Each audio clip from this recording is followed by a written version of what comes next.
మాజీ మంత్రి కేటీఆర్ జన్మదినోత్సవాన్ని పురస్కరించుకుని పెద్దపల్లి జిల్లా గోదావరిఖనిలో నిర్వహించనున్న బాక్స్ క్రికెట్ టోర్నమెంట్ పోస్టర్ను బీఆర్ఎస్ నాయకుడు వ్యాళ్ల హరీష్ రెడ్డి ఆవిష్కరించారు. ఈ సందర్భంగా ఆయన మాట్లాడుతూ యువత క్రీడల పట్ల ఆసక్తి పెంపొందించేందుకు ఈ టోర్నమెంట్ నిర్వహిస్తున్నట్టు తెలిపారు. టోర్నమెంట్ లో విజేతలకు మొదటి బహుమతిగా 30,000 రూపాయలు, ద్వితీయ బహుమతిగా 15,000 రూపాయలు అందజేయనున్నట్టు వెల్లడించారు.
ఈ నెల 24వ తారీఖున బీఆర్ఎస్ వర్కింగ్ ప్రెసిడెంట్ కేటీఆర్ గారి 50వ జన్మదినం సందర్భంగా ఈ గోదావరిఖని పట్టణంలో ఒక బాక్స్ క్రికెట్ టోర్నమెంట్ కండక్ట్ చేద్దామని చెప్పేసి మేము ఒక ఐడియాతో ఇలా బాక్స్ క్రికెట్ టోర్నమెంట్ యొక్క పోస్టర్ రిలీజ్ చేయడం జరిగింది.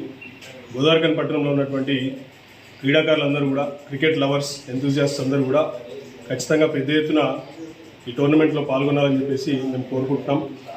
కేటీఆర్ గారు కూడా స్వతహాగా క్రికెట్ అభిమాని. వారి పుట్టినరోజు సందర్భంగా ఏదైనా ఒక యువకులకు, యంగ్స్టర్స్కి, యూత్కి సంబంధించి ఒక ప్రోగ్రామ్ చేద్దామని ఒక సదుద్దేశంతో మరి ఈ టోర్నమెంట్ కండక్ట్ చేస్తున్నాము. ఈ టోర్నమెంట్ వెన్యూ వచ్చేసి ఎస్వి స్పోర్ట్స్ శాంతినగర్లో, మహాలక్ష్మి ఫంక్షన్ హాల్ దగ్గర, గోదావరిఖని పట్టణంలో.